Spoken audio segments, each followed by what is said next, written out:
ملک ندیم کی رپورٹ کے مطابق حکومت پاکستان اور اقوام متحدہ نے سیلاب زدگان کی امداد کے لیے مشترکہ طور پر فیلڈ رسپانس پلان 2022 سے شروع کر دیا۔ اس موقع پر خطاب کرتے ہوئے وزیر خارجہ بلاول بھٹو زرداری نے عالمی برادری پر زور دیا کہ وہ پاکستانی عوام کی سب سے زیادہ ضرورت مندوں کی مدد کے لیے کی گئی اپیل کی مکمل حمایت کرے۔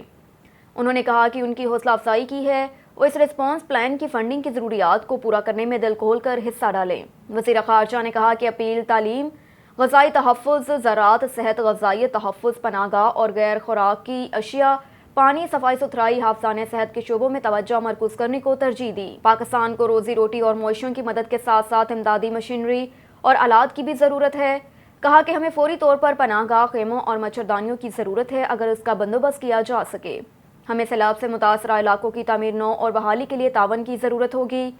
سیلاب کی وجہ سے بڑے پیمانے پر ہونے والی تباہی کا ذکر کرتے ہوئے وزیر خارجہ نے کہا کہ اس وقت پاکستان کے ساتھ عالمی برادری کی حمایت اور یکجہتی سیلاب سے متاثرہ لوگوں کی تکلیف کو کم کرنے اور ان کی زندگیوں کی تعمیر نو میں بہت آگے آئے گی۔ اقوام متحدہ کے سیکریٹری جنرل انتونیو گوتریس نے اس موقع پر اپنے ویڈیو پیغام میں کہا کہ عالمی ادارے نے پاکستانی حکومت کی درخواست کے جواب میں $16 کروڑ کی امداد کی فلیش اپیل جاری کی۔